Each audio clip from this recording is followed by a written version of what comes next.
के विद्यार्थियों, आज हम अभिज्ञान शाकुंतलम के चतुर्थ अंक के दूसरे श्लोक से अध्ययन करेंगे कि चतुर्थ अंक के प्रारंभ में हमने देखा कि दुष्यंत अपनी राजधानी को लौट आया है और शकुंतला उसके विजय से पीड़ित है। राजा दुष्यंत के ध्यान में मग्न शकुंतला, दुर्वासा ऋषि जब वहाँ आश्रम में आते हैं तो उनके आगमन का भी उसे भान नहीं होता है, आगमन का उसे आभास नहीं होता है और उचित आदर सत्कार नहीं होने के कारण दुर्वासा ऋषि, जिन्हें शीघ्रता से जल्दी ही क्रोध आ जाता है, ऐसे वो रुष्ट होकर के उसे श्राप देते हैं कि जिसका तू ध्यान कर रही हो वह बताने पर भी तुम्हें स्मरण नहीं करेगा। तब शकुंतला की सखी जो प्रियंवदा है वो किसी प्रकार से जाकर के दुर्वासा से प्रार्थना करती है। तब दुर्वासा ऋषि उसे कहते हैं कि कोई अभिज्ञान का चिन्ह दिखाने पर यह इस जो श्राप है, इस श्राप से ये मुक्त हो जाएगी, अर्थात इस श्राप का कोई प्रभाव नहीं होगा। ऐसा कह करके दुर्वासा ऋषि अंतर्ध्यान हो जाते हैं। अब दूसरे श्लोक से हम अध्ययन करेंगे कि ततः प्रविशति सुप्तोत्थितः शिष्य। इसके पश्चात सोकर उठे हुए शिष्य वहाँ प्रवेश करते हैं आश्रम में। एक शिष्य कहता है पहले, वेला उपलक्षणार्थम आदिष्टो अस्मि तत्र भवता प्रवासात् उपावृतेन काश्यपेन। कि प्रवास से लौटे हुए, प्रवासात् उपावृतेन, कि प्रवास से वापस लौटे हुए आदरणीय महर्षि जो कर्ण है, उन्होंने वेलोपलक्षणार्थम कि समय की जानकारी प्राप्त करने के लिए आदिष्टोस्मि मुझे आज्ञा दी है, कि महर्षि कर्ण ने मुझे आज्ञा दी है कि मैं बाहर जा कर के देखूं इस समय क्या समय हो रहा है। कि समय की सूचना कैसे मिलती थी? आश्रम, गुरुकुल में, आश्रम में घड़ी वगैरह होती नहीं थी, तो वो केवल सूर्य और चंद्रमा इनकी स्थिति को देखकर ही वो अनुमान लगा लेते थे कि ये समय हुआ होगा। तब जो शिष्य है वो बाहर आकर के कहता है कि महर्षि कर्ण ने मुझे आज्ञा दी है कि मैं समय का पता लगाऊं। प्रकाशम निर्गतः तावद अवलोकयामि कि यद अवशिष्टम रजन्य इति। और जब वो समय का पता लगाने के लिए, समय की जानकारी प्राप्त करने के लिए बाहर आता है तो कहता है कि मैं बाहर प्रकाश में निकल करके देखता हूँ कि रात्रि का कितना भाग अवशिष्ट है। रजन्य की रात्रि, कि कितनी रात्रि का भाग कितना अवशिष्ट है, अर्थात प्रातःकाल हो गया है या नहीं। फिर परिक्रमा अवलोक्य, चारों ओर घूमकर वो देखकर कहता है, हंत, अरे प्रभातम, कि ये तो प्रातःकाल हो गया है। कैसे अनुमान लगाया उसने कि प्रातःकाल हो गया है? तो उसके विषय बता रहे हैं कि याति एक तो अस्त शिखरम पति ही औषधीन आविष्कृतो अरुणपुर सर एक तो अर्क है तेजो द्वयस्य युगपद व्यसनोदयाभ्याम लोको नियम्य एव आत्मदशांतरेषु। बाहर प्रकाश में आकर के महर्षि कर्ण का शिष्य देखता है कि एक ओर तो चंद्रमा उदित हो रहा है, पश्चिम दिशा में चंद्रमा है जो है वो एक ओर तो पश्चिम दिशा में अस्त हो रहा है और दूसरी ओर पूर्व दिशा में अरुण नामक सारथी से युक्त जो सूर्य है वो उदित हो रहा है। कि चंद्रमा तो पश्चिम दिशा में अस्त हो रहा है और पूर्व दिशा से सूर्य जो है वो अरुण नामक सारथी जो है उसके साथ में उदित हो रहा है। अर्थात लालिमा आकाश में उसे पूर्व दिशा की ओर थोड़ी लालिमा दिखाई देती है, उससे उसका वो सारथी कहा जाता है। इस प्रकार से सूर्य और चंद्र ये दोनों दो तेज हैं और इन दोनों तेजों के अस्त और उदय के द्वारा मानव संसार को ये सुख दुखात्मक अवस्थाओं की शिक्षा दी जा रही है। कि यहाँ जो कवि ये कह रहे हैं कि मानो ये दोनों जो तेज हैं कि एक ओर तो सूर्य उदित हो रहा है और दूसरी ओर चंद्रमा अस्त हो रहा है और उदय और अस्त के द्वारा ये शिक्षा दी जा रही है संसार को कि ये संसार जो है वो परिवर्तनशील है। यहाँ सुख दुख, उन्नति अवनति समय के अनुसार, काल क्रमानुसार आते जाते रहते हैं, ये स्थिर नहीं रहते हैं। जो उदित होता है वो अस्त भी होता है और अस्त होने वाला कभी कभी उदित ही होता है। अर्थात सुख है तो दुख भी होंगे और दुख है तो सुख भी होंगे। इसलिए मनुष्य को उन्नति के समय में न तो अत्यधिक प्रसन्न होना चाहिए और न ही दुख में अत्यधिक दुखी होना चाहिए। तो सूर्य और चंद्रमा के उदय और अस्त के द्वारा मानो संसार को ये इस प्रकार की शिक्षा दी जा रही है कि वो उसे कभी भी जो है, इनको ये परिवर्तनशील है सुख दुख भी, तो इन दोनों स्थितियों में उसे समान रहना चाहिए। कि एकता है कि एक और तो औषधि नाम पति ही, औषधियों का स्वामी अर्थात चंद्रमा। कि चंद्रमा जो है, चंद्रमा की शीतल जो चांदनी होती है उस चांदनी से अनेक प्रकार की औषधियाँ जो है वो विकसित होती है, कि अनेक प्रकार की औषधियों को उत्पन्न करने में, उनको बढ़ाने में जो है चंद्रमा महत्वपूर्ण है। तो कह रहे हैं कि चंद्रमा जो है एक तो औषधियों का स्वामी है, वो अस्त शिखरम याति, अस्ताचल की ओर जा रहा है, अस्ताचल की चोटी पर जा रहा है, अर्थात अस्त हो रहा है। और दूसरी ओर एक तह और एक ओर अरुण पुरह सरह, कि अरुण नामक सारथी को पुरह सरह आगे किए हुए अर्क है कि जो सूर्य है वो आविष्कृत है, वो उदित हो रहा है। कि एक ओर तो चंद्रमा अस्ताचल की ओर जा रहा है, दूसरी ओर सूर्य जो है वो पूर्व दिशा से उदित हो रहा है। तेजोद्वय से, कि इस प्रकार ये जो तेज हैं सूर्य और चंद्रमा, ये जो तेज हैं ये मानो युगपद एक साथ वैसन उदयाभ्याम, उदय अस्त, वैसे यानी अस्त और उदयाभ्याम, और उदय के द्वारा मानो लोक है कि जो संसार है उसको आत्मदशांतरेषु, अपनी अपनी जो दशाएं हैं, सुखात्मक एवं दुखात्मक जो दशाएं हैं, उनके विषय में मानो क्या किया जा रहा है, नियम्यते, उन्हें नियंत्रित किया जा रहा है, उनको शिक्षा दी जा रही है। कि अपनी विभिन्न उन्नत स्थितियों के विषय में मानो उनको अनुशासित किया जा रहा है। सूर्य चंद्र रूपी दो तेजों के एक साथ ही उदय और अस्त रूप सुख दुखात्मक दशा जो है वो भी इसके विषय में शिक्षा दी जा रही है लोक में, कि सभी की स्थिति सदैव एक साथ नहीं रहती, सुख व दुख जीवन में क्रमशः आते रहते हैं। अतः मनुष्य को न तो सुख में अत्यधिक हर्षित होना चाहिए, न दुख में अत्यधिक दुखी, क्योंकि ये कभी भी स्थिर नहीं होते। तो सूर्य और चंद्रमा, इन दोनों के द्वारा, चंद्रमा का अस्त होना तो विपत्ति का सूचक है, और सूर्य का उदित होना जो है वैभव का, सुख का, संपत्ति का सूचक है। तो ये दोनों स्थितियां, सुख दुख राग द्वेष, ये सब जो है जीवन में आते रहते हैं। अपिचय और भी अंतर्हिते शशिनी सा एव कुमुदवती में दृष्टिम न नंदयति, संस्मरणीय शोभा इष्ट प्रवास जनिता ने अबला जनस्य दुखानी नूनम अतिमात्र सुदुस्सहानी। कि शशिनी अंतर्हिते, कि चंद्रमा के अस्त हो जाने पर, सा एव कुमुदवती, वही कुमुदनी, वही विकसित फूलों वाली कुमुदनी, संस्मरणीय शोभा, स्मरणीय शोभा वाली, में दृष्टि में नंदयति, अब प्रातःकाल होने पर मेरे नेत्रों को आनंदित नहीं कर रही है, और जिसकी कांति इस समय विनष्ट हो गई है। कि चंद्रमा के निकलने पर, चंद्रमा के उदित होने पर जो कुमुदनी पूर्ण रूप से विकसित हो जाती है, खिल जाती है और नेत्रों को आकर्षित करती है, आनंदित करती है, वही कुमुदनी अब चूंकि चंद्रमा अस्ताचल की ओर जा रहा है और सूर्य उदित हो रहा है, तो ऐसी स्थिति में जो कुमुदनी है, विकसित फूलों से युक्त जो कुमुदनी है, वो स्मरण के योग्य नहीं है, अर्थात मेरे नेत्रों को इतना अधिक आनंदित नहीं कर रही। कि नूनम निश्चय है अबला जनस्य, कि जो अबला जन है,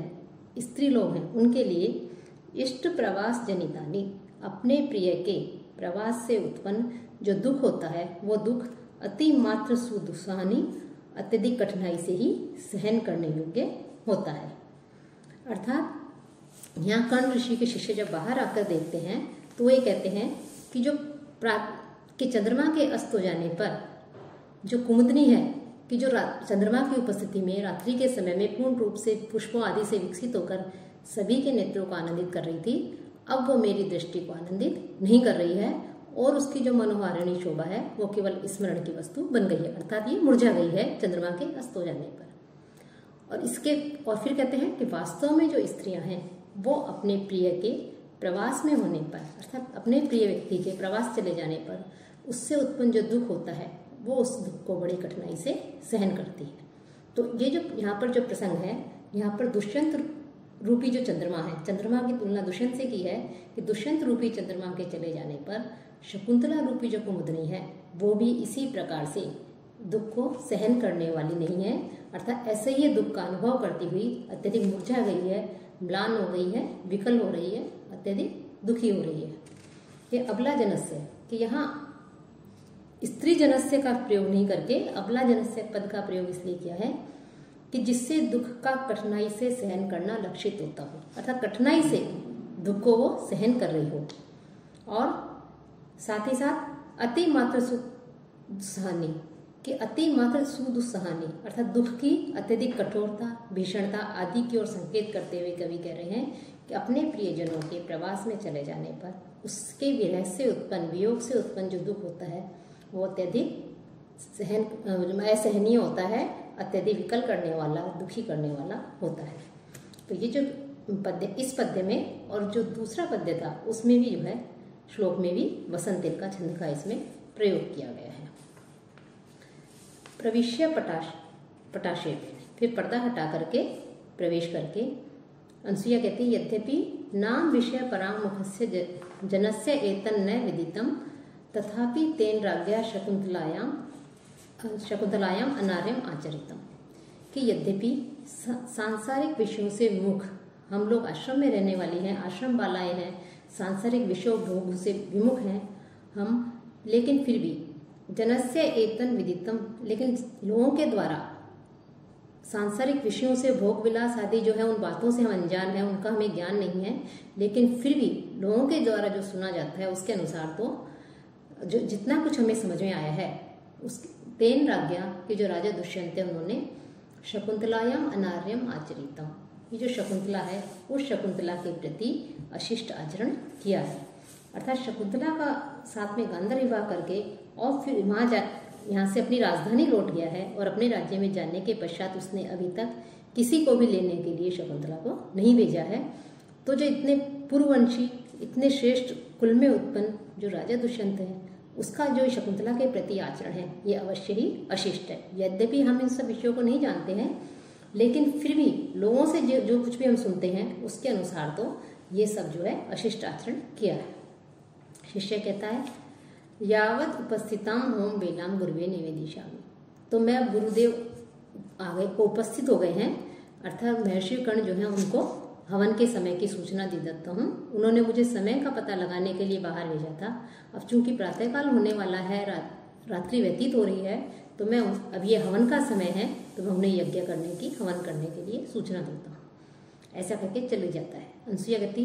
प्रतिबुद्धा अपि किम करिष्ये, कि जाग कर भी मैं क्या करूंगी, न मैं उचितेषु अपि निज कार्येषु हस्तपादम प्रसरति, कि दैनिक कार्य, नित्य कार्य जो होते हैं उन कार्यों में भी मेरे हाथ पैर नहीं चल रहे हैं। अर्थात मेरे हाथ पैर किसी भी कार्य को करने की मेरी इच्छा नहीं हो रही है, मन नहीं हो रहा है कि कामम इदानीम सकामो भवतु, काम अब सफल हो।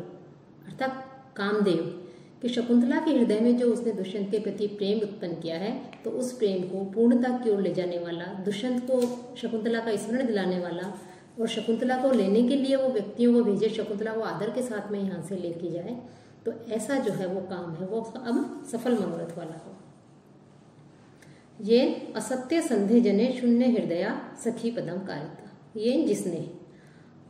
असत्य संदेह, कैसा है वो, झूठी प्रतिज्ञा वाला जो जन है, व्यक्ति है, दुष्यंत है, उसके साथ में शून्य हृदया, निष्कपट, निश्चल, पवित्र हृदय वाली जो शकुंतला है, इसका जो है स्नेह है, अर्थात सखी पदम, इस शकुंतला का सखी का कारिता प्रेम करवाया है कि शकुंतला के मन में उस दुष्यंत के प्रति प्रेम उत्पन्न किया है। तो ऐसी, और दुष्यंत कैसे असत्य प्रतिज्ञा वाला है कि वो उसने अभी तक भी शकुंतला को लेने के लिए अपने लोगों को नहीं भेजा है, तो अब तो कामदेव जो है वो अवश्य सफल हो, अर्थात वो इसको लेने के लिए भेजे। अथवा दुर्वासस है शोअप्य है ऐशा विकारती, अथवा महर्षि जो दुर्वासा है उनका शाप यह विकार उत्पन्न कर रहा है। तभी उसे ध्यान आता है कि महर्षि दुर्वासा ने श्राप दिया था शकुंतला को कि तुम जिसका स्मरण कर रही हो वो तुम्हें भूल जाए। तो हो सकता है कि दुष्यंत जो है उस महर्षि दुर्वासा के शाप के कारण शकुंतला का उसे स्मरण नहीं हुआ हो। अन्यथा कथम स राजर्षि तादृशानि मंत्रित्वा एतावत् कालस्य लेख मात्रमपि न विसर्जति। अन्यथा कथम, कैसे, स राजर्षि कि वह राजा दुष्यंत जो है वो तादृशानि मंत्रित्वा, इस प्रकार से बोल करके, कह करके, आश्वासन दे करके, और फिर एतावत् कालस्य लेख मात्रमपि न विसर्जति, इतने दिनों तक एक पत्र भी नहीं भेज रहा है, अर्थात एक भी उसने सूचना नहीं भेजी है कि वो शकुंतला को लेने के लिए कब आएगा और कैसे आएंगे। तद इतो अभिज्ञानम अंगुलीयकम तस्य विसृजावे, तो पहचान के लिए जो राजा दुष्यंत ने अंगूठी शकुंतला को दी थी, वो अंगूठी ही हम उसके पास अब भेजेंगे। कि महर्षि दुर्वासा ने अपने शाप को जो है, शाप तो वो वापस नहीं हो सकता, लेकिन कुछ उसको सरल कर दिया कि जब पहचान का चिन्ह दिखाएगी तो अवश्य वो व्यक्ति इसे याद कर लेगा।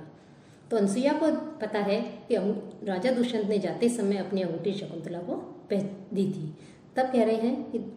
महर्षि दुर्वासा के शापवश यदि राजा दुष्यंत याद नहीं कर रहा है तो हम अवश्य ही उस अंगूठी को उसके पास भेजेंगे। ननु सखी गामो दोष दुखशीले तपस्वी जने को अभ्यर्था। तो जो निरंतर कष्टों को सहन करने वाले, सभी प्रकार के विपत्तियों को, दुखों को सहन करने वाले, कष्टों को सहन करने वाले जो तपस्वी जन हैं, आश्रम में रह रहे हैं, कठोर तप करते हैं, ऐसे तपस्वी जनों में से किससे संदेश पहुंचाया जाए, क्योंकि संदेश पहुंचाने के लिए भी कोई विश्वसनीय व्यक्ति होना चाहिए। तो कह रहे संदेश पहुंचाने के लिए राजा दुष्यंत तक हम किस तपस्वी से प्रार्थना करें। ननु सखीगामी दोषिति व्यवसिता अपि न पायामि प्रवास प्रतिनिवृत्तस्य तात काश्यपस्य दुष्यंत परिणीताम आपन्न सत्वाम शकुंतलाम निवेदयितुम। इसलिए उद्यत होते कि किससे प्रार्थना की जाए, क्योंकि इससे सखी के ऊपर ही दोष आएगा। यदि हम किसी को कहेंगे तो वो उसके कहने के से तात्पर्य है कि यदि हम किसी को बताएंगे शकुंतला के विषय और राजा दुष्यंत के विषय में, गांधार विवाह के विषय में, तो सखी के ऊपर ही इसी को ही जो है दोषित माना जाएगा। अथवा और साथ ही कह रहे हैं इसलिए मैं उद्यत होते हुए भी मैं प्रवास से लौटे हुए जो महर्षि कर्ण हैं उनको यह बताने में असमर्थ हूँ कि शकुंतला और दुष्यंत का गांधार विवाह हो चुका है और अब शकुंतला जो है आपन्न सत्वा अर्थात गर्भवती है, कि अब मैं कहीं ऐसा नहीं हूँ कि हम शकुंतला और दुष्यंत के गांधार विवाह के विषय में बता दें और दुष्यंत को शकुंतला का स्मरण नहीं हो रहा है, वो शकुंतला को याद नहीं कर रहा है, अभी तक किसी को लेने के लिए नहीं भेजा है, तो कहीं ऐसा नहीं हो कि हमारी जो सखी शकुंतला है उसे दोषी माना जाए, उसके ऊपर कलंक लगा दिया जाए। तो अब मैं कैसे जो है महर्षि कर्ण को बताऊं कि इनका गांधार विवाह हो चुका है और शकुंतला जो है वो गर्भवती है। ऐसी स्थिति में मैं अब क्या करूं। तभी प्रवेश करके प्रियंवदा सहर्षम प्रसन्नतापूर्वक कहती है, सखी त्वरस्व त्वरस्व, शीघ्रता करो शीघ्रता करो, शकुंतलायाः प्रस्थान कौतुकम निवर्तयितुम। कि शकुंतला का प्रस्थान कालिक जो मंगल कार्य है, प्रस्थान कौतुकम, प्रस्थान कालिक जो मंगल कार्य है उसको पूरा करने के लिए जो है जल्दी करो जल्दी करो। अर्थात विदाई के समय, शकुंतला की विदाई के समय जो किए जाने वाले जो मांगलिक कार्य हैं, शुभ कार्य हैं, उन कार्यों को करने के लिए जल्दी करो कि शकुंतला को अब यहाँ से विदा किया जाएगा। अनसुईया कहती है, सखी कथम एतत्, कि हे सखी यह कैसे, कि अनसुईया समझ जाती है कि शकुंतला को जो है उसके पति गृह भेजा जा रहा है, राजा दुष्यंत के यहाँ भेजा जा रहा है। तब अनसुईया कहती है कि यह कैसे संभव हुआ, कैसे महर्षि कर्ण को पता लगा। तब प्रियंवदा कहती है, सुनो सुनो, इदानीं सुख शयित प्रच्छिका शकुंतला सकाशम गतास्मि, कि मैं अभी शकुंतला के पास में गई थी, क्या पूछने के लिए, सुख शयित प्रच्छिका, कि तुम सुखपूर्वक सोई या नहीं, तो उसकी कुशलता का समाचार पूछने के लिए कि रात्रि को उसे कुछ निद्रा आई या नहीं, ये पूछने के लिए मैं उसके पास गई थी। तब अनसुईया कहती है, ततः तब क्या हुआ। फिर प्रियंवदा कहती है, तावत एनाम लज्जा अन्वत मुखीम परिश्रजस तात काश्यपे एनम अभिनंदितम। तब मैंने वहाँ क्या देखा। तो अनसुईया ने जो, वो प्रियंवदा ने जो वहाँ देखा उसके विषय में बता रही है कि जैसे ही मैं शकुंतला की कुटिया में गई तो लज्जा के कारण नीचे की ओर अवनत मुखी, नीचे की ओर मुख झुकाए हुए उस शकुंतला को परिश्वज्य अपने गले लगा करके तात काश्यपेन महर्षि कर्ण के द्वारा इस प्रकार से अभिनंदितम, उसका अभिनंदन किया गया कि दिष्टया धूमाकुलित दृष्टि अपि यजमानस्य पावक एव आहुति पतिता, कि सौभाग्य से धुएं से विवल आंखों वाले भी जो यजमान होते हैं और यजमान की जो आहुति होती है वो आहुति पावक पतिता, अग्नि में ही गिरी। अर्थात जब कोई यजमान यज्ञ करता है उस यज्ञ में अग्नि प्रज्वलित की जाती है तो धुआं उत्पन्न होता है, लेकिन धुआं होने पर भी, धुआं जब उत्पन्न होता है तो उससे जो है आंखें भी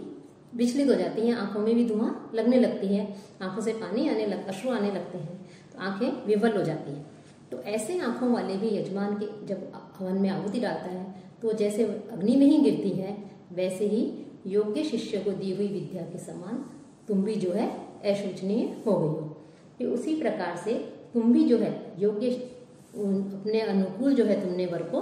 प्राप्त कर लिया है, अपने अनुकूल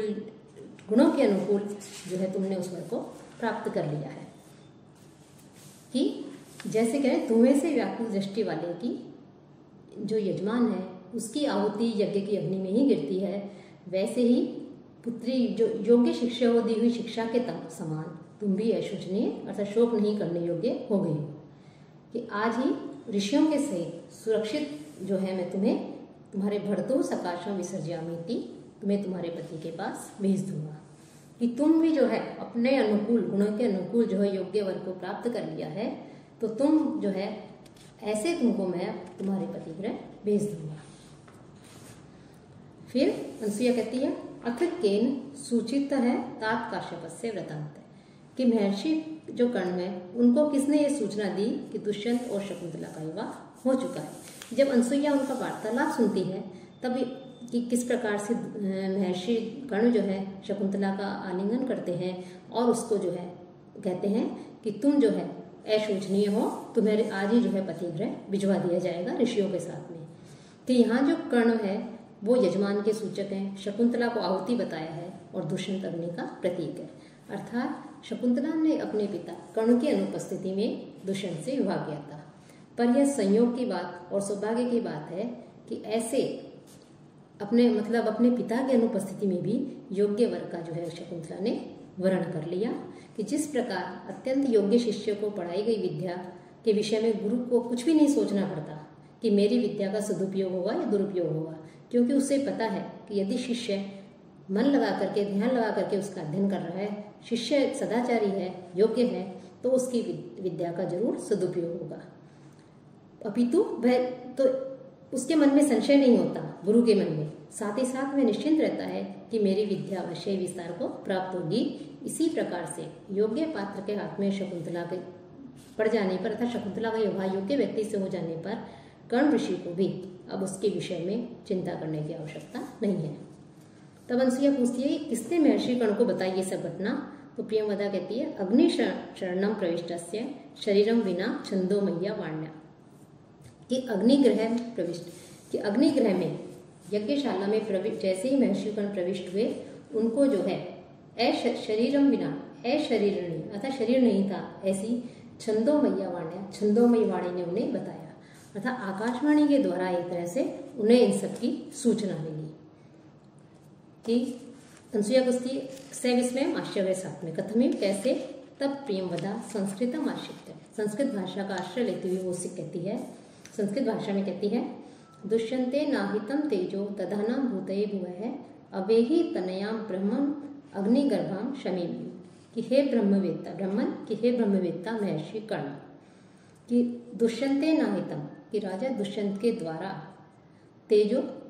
राजा दुष्यंत के द्वारा निश्चित जो तेज है उसको दधाना धारण करते हुए, इसलिए भूतये भुवः, भुवः पृथ्वी के कल्याण हेतु,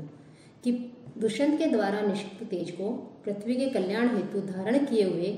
तो और अपने ऐश्वर्य को बढ़ाने वाले और साथ ही साथ अपने ऐश्वर्य को अपनी संपत्ति को अपने कल्याण के लिए ऐश्वर्य को बढ़ाने वाले, ऐसे अपने भीतर धारण करने वाली तनिया अपने इस पुत्री को, कि अपने अंदर अपने भीतर धारण करने वाली की गर्भ को धारण करने वाली अपनी इस पुत्री को तुम शमी वृक्ष के समान समझो। कि शमी वृक्ष क्या करता है, अग्निगर्भा, अपने अंदर अग्नि रखता है, तो अपने अंदर अग्नि रखने वाले शमी वृक्ष की तरह जानो। कि आकाशवाणी क्या कहती है कि हे ब्रह्मवेत्ता महर्षि कर्ण, राजा दुष्यंत के द्वारा निषिक्त जो तेज है, जो वीर्य है, उसको इस पृथ्वी के कल्याण के लिए, उसके ऐश्वर्य को बढ़ाने के लिए अपने धीरण अपने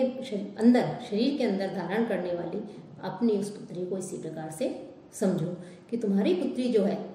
इस समय गर्भवती है, दुष्यंत के द्वारा गर्भवती है, और इससे जो पुत्र होगा वो उससे जो है पृथ्वी का कल्याण होगा और ऐश्वर्य की वृद्धि होगी।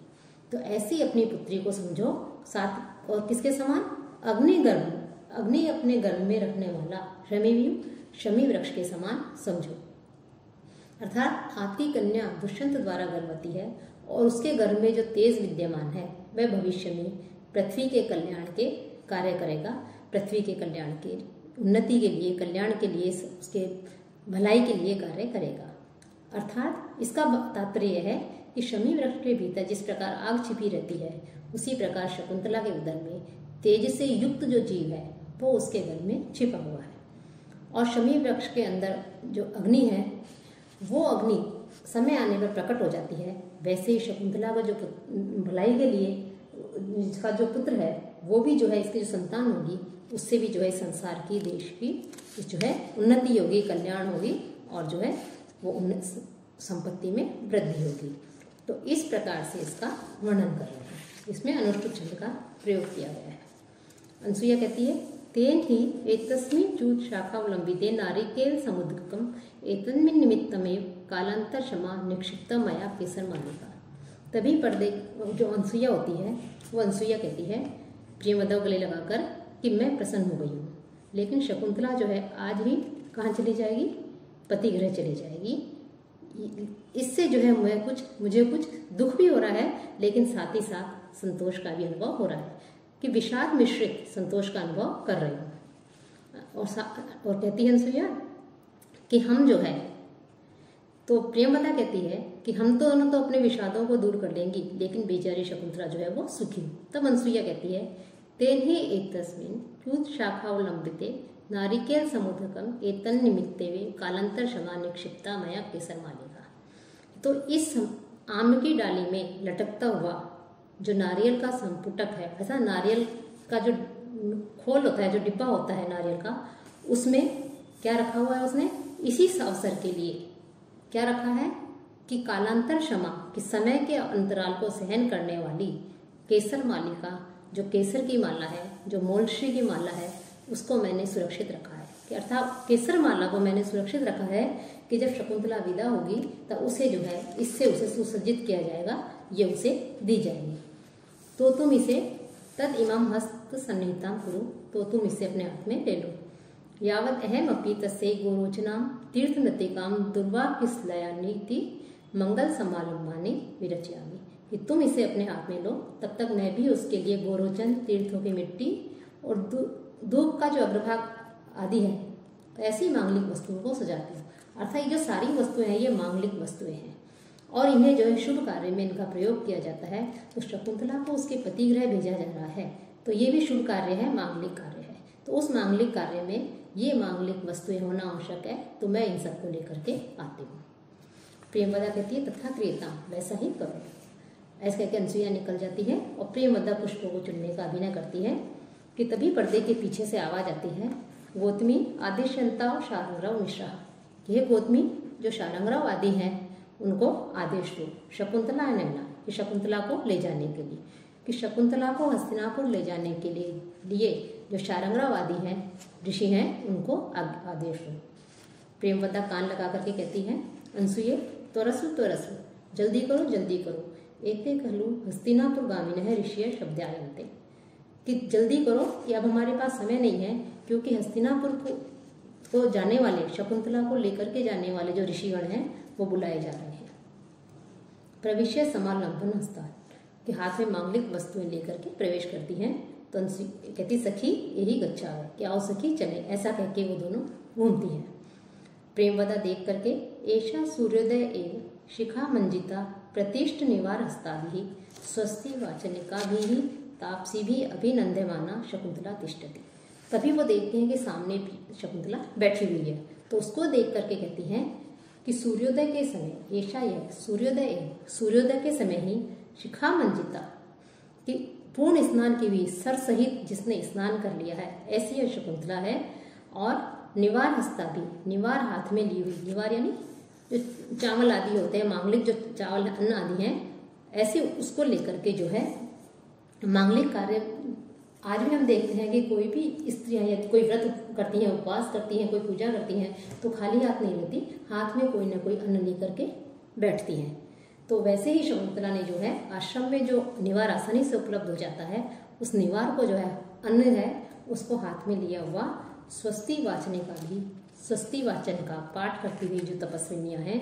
उन तपस्विनियों से अभिनंदन की जाती हुई बैठी है। कि तपस्विनियां जो है मंगल गीत गा रही हैं, ऐसी तपस्विनियों से और स्वस्ति वाचन का पाठ कर रही हैं, ऐसी शकुंतला ने जो है, जिसने सर सहित स्नान कर रखा है, ऐसे निवार हाथ में लेकर के वो बैठी हुई है। उपसर्पाविना आओ, तो हम इसके पास चलें। कि शकुंतला जो है इस प्रकार से कि हम देखते हैं मांगलिक उत्सव या विशेष कोई आयोजन होते हैं तो उस पर जो है सर सहित स्नान करने का हमारे शास्त्रों में विधान बताया है। तो शकुंतला भी पति गृह भेजी जा रही है तो ये मांगलिक कार्य है, एक उत्सव है, तो शकुंतला ने भी जो है सर सहित स्नान किया है। तो इस प्रकार से वो कहती है कि शकुंतला ऐसे स्नान की भी बैठी है, निवार हाथ में है और जो तपस्विनियां है वो स्वस्ति वाचन का पाठ कर रही है। ततः प्रविशति यथोदिष्ट व्यापार आसनस्था शकुंतला। तब जैसा बताया था वैसा ही जो है शकुंतला बैठी हुई है, तपस्विनियां स्वस्ति वाचन कर रही हैं, ऐसा जो है दृश्य उपस्थित होता है रंगमंच पर। तापसीनाम अन्यतमा, एक तापसी कहती है उनमें से शकुंतला से जाते भर्तृ बहुमान सूचकम महादेवी शब्दम लभस्व। यह पुत्री पति के अत्यधिक सम्मान का सूचक जो महारानी शब्द है उस शब्द को तुम प्राप्त करो, कि पति के अत्यधिक सम्मान का सूचक जो महारानी शब्द है उस शब्द को तुम प्राप्त करो, अर्थात तुम महारानी बनो। महती देवी महादेवी, अर्थात राजा को जो महादेवी होती है, जो महारानी होती है, राजा को सर्वाधिक प्रिय होती है और उसी का जो पुत्र होता है वो राज्य का उत्तराधिकारी होता है। तो उसे एक तरह से आशीर्वाद देती हुई कहती हैं कि राजा दुष्यंत के भी तुम अत्यधिक प्रिय रानी बनो, महारानी जो है बनो। दूसरी कहती है कि तुम जो है वत्से पुत्री वीर प्रसविनी भव, वीर पुत्रों को जन्म देने वाली बनो। सखियों, दोनों सखियां जो है पास में जाके कहती है सखी सुखम अजनम दे बहुतु, कि हे पुत्री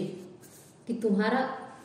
स्नान सुख में हो। शकुंतला कहती है स्वागतम में सखियों, मेरी सखियों का स्वागत है। इतो निषिद्धतम, तुम दोनों इधर बैठो।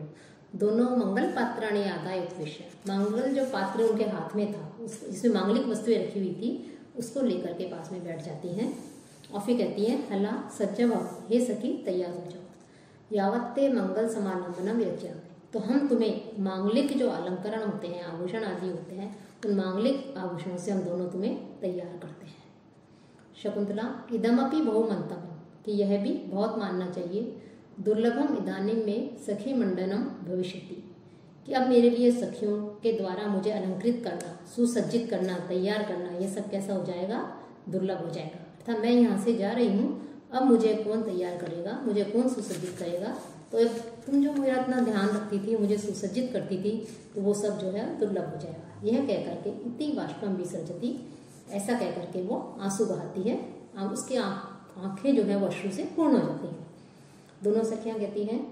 सखी हे सखे शकुंतला उचितम न ते मंगल कार्य रोदितुम, कि ये मंगल कार्य है, इस मंगल अवसर पर तुम्हारा रोना उचित नहीं है।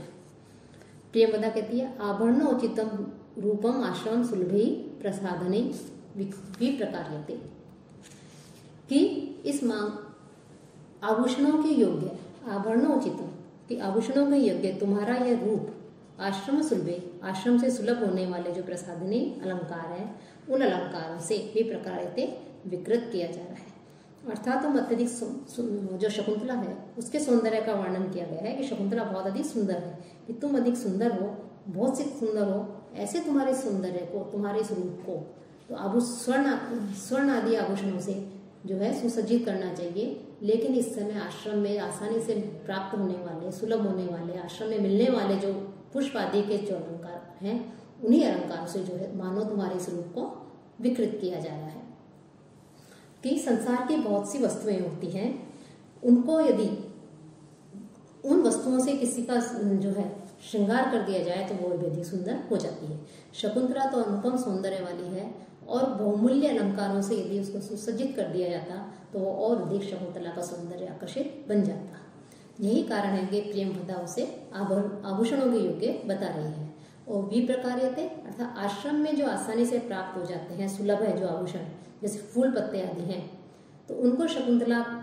को सजा करके, शकुंतला को अलंकृत करके प्रियंवदा की दृष्टि, उनका मानना है कि उसका शकुंतला का रूप जो है वो विकृत हो जाएगा। अर्थात यह आभूषण उसके सौंदर्य में वृद्धि नहीं करेंगे, जितना जो है अन्य बहुमूल्य जो अलंकार है वो अलंकार उसके सौंदर्य को बढ़ाएंगे। प्रविश्य उपायन हस्ताव ऋषि कुमारों, तभी जो है जो ऋषि कुमार होते हैं वो ऋषि कुमार वहां पर प्रवेश करते हैं, भेंट के रूप में जो आभूषण प्राप्त हुए थे उनको लेकर के। इदम अलंकरण अलंकृता मत भवति, कि ये आभूषण है, इन आभूषणों से इसे तैयार करो। अब क्या आभूषण लेके आए थे, तो उन आभूषणों को देख करके जो वहां उपस्थित थे वो सभी आश्चर्यचकित हो जाते हैं। गौतमी कहती है वत्स नारद कुत एतत्, कि हे वत्स नारद ये कहां से प्राप्त हुए। पहला तपस्वी कहता है तात काश्यप प्रभावात, महर्षि कर्ण के प्रभाव से। गौतमी कहते हैं किम मानसी सिद्धि, क्या मानसी सिद्धि से। मानसी सिद्धि अर्थात महर्षि कर्ण जो है वो मानसी सिद्धि में निपुण थे, कि मन में जिस भी वस्तु का हम विचार करें वह वस्तु आकर के सामने से उपस्थित हो जाए तो उसे मानसिक सिद्धि या मानसिक संकल्प का फल कहते हैं। तो जो आभूषण आदि लेकर के आते हैं तो गौतमी पूछती है कैसे, तो जो है पहला ऋषि कहते हैं कि महर्षि कर्ण का प्रभाव है। तब गौतमी कहती है क्या मानसिक सिद्धि से उन्होंने ये सब प्राप्त की है। दूसरा कहता है न खलु श्रूयताम, कि न खलु बिल्कुल नहीं, श्रूयताम सुनिए, कि महर्षि कर्ण ने जो है मानसिक सिद्धि से सब आभूषण प्राप्त नहीं किए हैं, बल्कि कैसे मिले हैं कि तत्र भवता वयम अज्ञप्तः शकुंतला हेतु वनस्पतिभ्यः कुसुमानि आहरता इति, कि पूजनीय महर्षि कर्ण जो है उन्होंने हमें वयम अज्ञप्ता, हमें आज्ञा दी कि शकुंतला के लिए वनस्पतिभ्यः जो वृक्ष हैं उनसे कुसुमानी जो पुष्प आदि हैं उनको लेकर के आओ। कि महर्षि कर्ण ने हमें आज्ञा दी कि शकुंतला के लिए जो को सुसज्जित करने के लिए उसके लिए जो है जो वृक्ष पर उगे हुए जो पुष्प आदि हैं उन पुष्पों को लेकर के आओ। तथा इदानीं, तब जो हम पुष्प लेने के लिए गए वृक्षों के समीप, तब क्या हुआ, तब उसके विषय में बता रहे हैं। सोमम केनचित् इंदु पांडु तरुणा मांगल्यम आविष्कृतम निष्ठूयत् चरणो उपभोग सुलभः लाक्षारसः केनचित् अन्येभ्यो वन देवता करतले आपरो भागोत्थिते दत्तानि आभरणानि तत् किसलय उद्भेद प्रतिद्वंद्वी, कि कैसे जो है हमें इस वृक्षों ने कैसे हमें सब प्रदान किया, कि ऋषि कुमार जो है वो आभूषण कैसे प्राप्त हुए इसका रहस्य बतलाते हुए कहते हैं कि किसी वृक्ष के द्वारा तो चंद्रमा के समान श्वेत मांगलिक रेशमी वस्त्रों का जोड़ा दिया गया, किसी वृक्ष ने पैरों पर रंगने योग्य जो उनका महावर होता है जिसे आलता भी कहते हैं, स्त्रियां लगाती हैं पैरों में, वो निकाल करके दिया किसी वृक्ष ने निचोड़ करके, जिससे शकुंतला के हाथ और पैरों को रंगा जा सके। और किसी ने जो है ऐसा लगा कि मानो वृक्ष के ऊपर देवता लोग बैठे हुए हैं और उन्होंने अपने कर पल्लवों से अर्थात पत्ते जो है वो मानो उनके देवताओं के हाथ हो, तो उनसे पत्तों से उन्होंने उसे आभूषण प्रदान किए। और देते समय वन देवताओं के हाथ केवल कलाई तक ही बाहर निकले हुए थे तथा वे वृक्षों के नवीन पल्लव के समान कोमल एवं लाल वर्ण वाले थे, कि इस प्रकार से जो है वन देवताओं के हाथों के द्वारा, हथेलियों के द्वारा जो है उन्हें आभूषण दिए गए हैं। तो यहाँ पर कह रहे हैं ऋषि कुमार कि केनचित किसी वृक्ष के द्वारा, केनचित तरुणा किसी वृक्ष के द्वारा इंदु पांडु चंद्रमा के समान श्वेत वर्ण का मांगलिक सोमम आविष्कृतम रेशमी वस्त्र प्रदान किया गया। केनचित किसी वृक्ष के द्वारा चरण उपभोग सुलभ है, कि पैरों में आसानी से लगाने योग्य है। लाक्षा रस है निष्ठूयत, कि जो महावर है लाक्षा रस है वो जो है निष्ठूयत निचोड़ कर दिया गया अर्थात वो प्रदान किया गया। और अन्यभ्य और अन्यों के द्वारा आपर भागोत्थित ही, कि कलाई तक ऊपर निकले हुए तत् किसलय उद्भेद प्रतिद्वंदी भी, उन नवीन पल्लवों के जो बाहर निकलने की मानो प्रतिस्पर्धा कर रहे हैं कि पहले हम, तो ऐसे स्पर्धा करने वाले वन देवता करतले ही, कि जो वन देवता है उनकी हथेलियों से मानो आभरणानि दत्तानि, कि आभूषण आदि जो है वो आभूषण आदि प्रदान किए गए। कि यहाँ पर रक्तता और कोमल आदि की लक्षणा के द्वारा जो है व्यंजना की गई है। वन देवताओं के हाथ से आभूषण दिलवाने का तात्पर्य यहाँ ये है कि इससे सूचना मिलती है कि शकुंतला जो है जीवन पर्यंत सधवा बनकर के रहेगी, विधवा नहीं होने की सूचना मिलती है। साथ ही साथ सौभाग्यशाली बने रहने और आभूषण जो है उनकी बहुमूल्यता का भी यहाँ पता लगता है कि आभूषण जो है कितने बहुमूल्य हैं कि वन देवताओं ने स्वयं उन्हें ये आभूषण प्रदान किए हैं। तो इस प्रकार से यहाँ इसमें जो है शकुंतला को सुसज्जित करने के लिए वस्त्र आदि आभूषण आदि जो दिए जाते हैं उसके विषय में बताया है। और इस श्लोक में शार्दुल विक्रीडितम नामक जो छंद है उस छंद का यहाँ पर प्रयोग किया गया है। प्रियंवदा शकुंतला को देख करके हला अनिया अभ्युपत्या सुचिता ते भर्तुगेहे अनुभवितव्या राजलक्ष्मी इति, कि ये जो अनुग्रह हुआ है, ये जो सूचना मिली है, ये जो वृक्षों ने जो अनुग्रह किया है कि स्वयं ही जो है वस्त्र आदि आभूषण आदि दिए हैं, तो इससे तो ये सूचित किया गया, सूचना मिलती है, पता लगता है कि पति के घर में भी तुम भर्ती गृहे, कि पति के घर में भी तुम राजलक्ष्मी पद का अनुभव करोगी, कि तुम महारानी बन करके जो है वहाँ रहोगी। शकुंतला वीणाम रूपयती, लज्जा का अनुभव करती है। पहली कहती है गौतम एहि अभिषेक को उत्तीर्णाय कश्यपाय वनस्पति सेवाम निवेदियामि, कि जो पहला ऋषि कुमार है वो कहता है कि हे गौतम आओ आओ, हम जो है महर्षि कर्ण जो अभिषेक करके स्नान करके आ गए हैं, उनको जाकर के सूचना दें कि किस प्रकार से